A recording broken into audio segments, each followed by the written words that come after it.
Yann Anthony, bonsoir. Bonsoir Fabien. On va rentrer dans le vif du sujet. D'où est venue cette idée de documentaire, Le Prince régné par lui-même ? L'idée de ce documentaire, elle est venue directement de la princesse Stéphanie, qui assure la présidence d'honneur du comité de commémoration. Et ce qu'elle voulait, c'était un documentaire aussi authentique, aussi sincère, aussi intime que possible.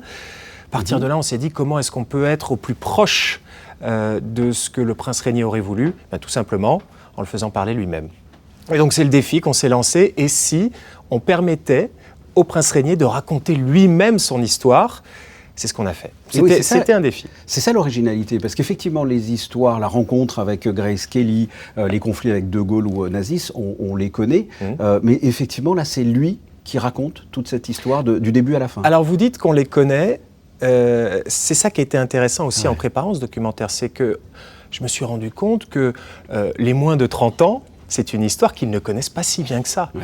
Et finalement, ils se rendent compte que le prince régné est un prince très important, qui a œuvré pour la principauté, mais ils n'en savent pas toujours grand-chose. Et donc, c'est vraiment ce qui nous a animés aussi en produisant ce documentaire. Mais même pour ceux qui connaissent l'histoire, il y a cette originalité, parce qu'effectivement, il y a Fanny Ardant qui est narratrice, mais c'est lui qui raconte sa propre histoire. C'est lui qui raconte sa propre histoire. Alors, on avait plusieurs choix. On s'est dit, est-ce qu'on fait appel, 2023 oblige, à l'intelligence artificielle? Il est possible aujourd'hui de reproduire quasi à l'identique la voix de quelqu'un. Ça a été fait par Netflix avec Andy Warhol. Et on s'est dit, est-ce qu'on pourrait se permettre de reproduire la voix du prince régné? Là, on s'est dit non. Ça ne correspond pas au projet. Restons dans l'authentique. Alors à ce moment-là, on a discuté avec Vincent Vatrican de l'Institut audiovisuel de Monaco et ses équipes. Et on s'est dit, et si on réunissait tous les enregistrements sonores du prince régné entre 1949 et 2005. Mais ça doit être un travail de dingue. C'est un travail important. Heureusement, les équipes de l'Institut connaissent leurs archives sur le bout des doigts, mais vraiment, parce que c'est important. On a réuni plus de 845 documents, donc interviews télévisées, interviews radio, photos, etc. Et ça, c'est la matière dont notre monteur disposait. Moi, j'ai pris un plaisir fou à tout écouter. Donc on a écouté tous les enregistrements publics, privés, professionnels, de radio, de télévision et autres.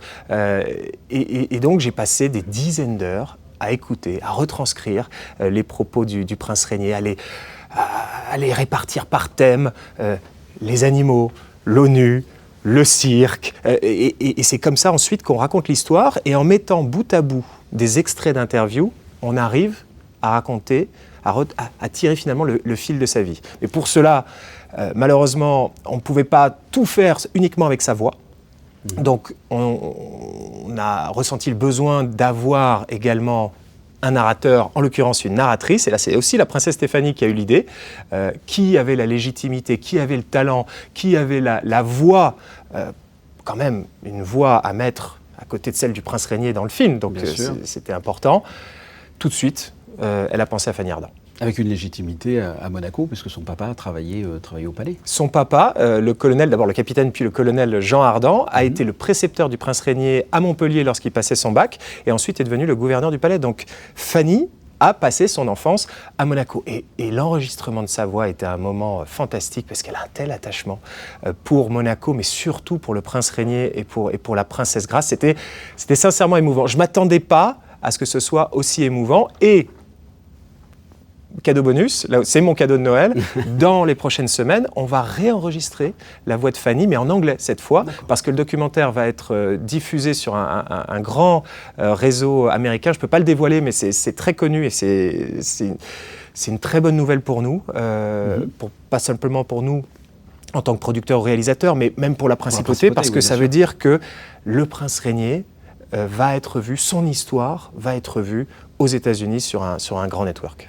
Et c'est inédit, j'imagine, autant comme ça de documents, autant d'heures d'interviews du chef d'État qu'il était?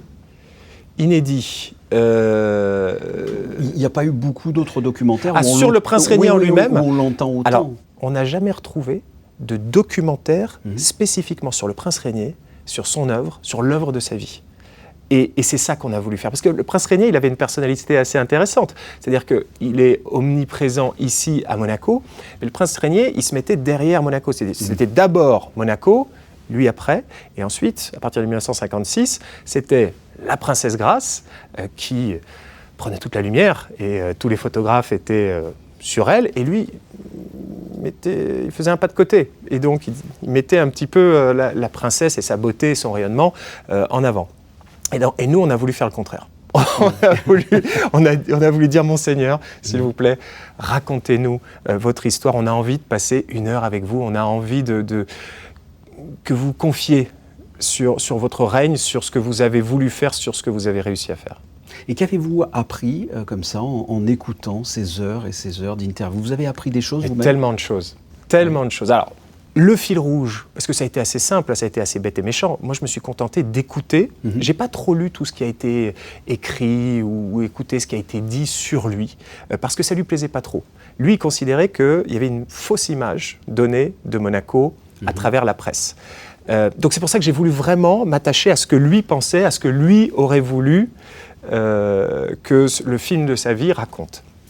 Et en fait, il n'aimait pas cette image de principauté d'opérette. Il se retrouve en 1949 à la tête d'un État en quasi banqueroute, vieillissant, et il a voulu lui donner une nouvelle impulsion. Il a voulu lui donner une nouvelle image. Et finalement, la quête de son règne, la quête de sa vie, c'est que son pays soit respecté, que son pays soit pris au sérieux. Et c'est ça qu'on a voulu raconter. Et ce qui est dingue, c'est qu'en écoutant ces dizaines d'heures d'interviews, c'était le tronc commun de toutes les interviews qu'il a données, que ce soit sur des émissions de philatélie ou des émissions liées au cirque ou des émissions liées à la politique internationale en radio ou en télé. C'était toujours le même message. C'était toujours la crédibilité de la principauté. Et vraiment, il n'a pas varié. Ça, je veux dire, on peut penser qu'il était un petit peu timide, était réservé. En fait, il n'aimait pas les paroles vides de sens. Il n'aimait pas parler pour ne rien dire. Donc quand il parlait, il fallait que ce soit juste. Quels ont été les retours, peut-être après les projections? Parce que quand on est réalisateur comme ça d'un documentaire, le jour de la projection, la représentation comme ça, on est un peu tendu, j'imagine. Quels ont été les retours? Retours peut-être de la famille princière aussi? Alors, alors je ne me permettrai pas de dévoiler les retours de la famille princière, mais j'aurais essayé. En fait, ce documentaire, ça a été un double cadeau. Le premier cadeau, c'est la possibilité de le faire, de le produire. Parce que c'est un privilège, c'est fantastique. Pour un monégasque, c'est un privilège de travailler sur la vie du prince Régnier. Et le deuxième cadeau, c'était le retour des spectateurs. Spectateurs jusqu'ici, grâce à Monaco Info, les téléspectateurs bientôt, mais cette émotion, je me suis rendu compte à quel point les monégasques et les gens de la communauté monégasque étaient attachés à la personne du prince. Beaucoup d'émotions, parfois des larmes. Et c'est vrai que quand on réalise un documentaire et que alors nous, on est vraiment derrière, je veux dire, c'était le documentaire, c'est le prince Régnier qui a provoqué ces larmes. Mais nous, on a fait un petit peu de maïeutique là-dedans.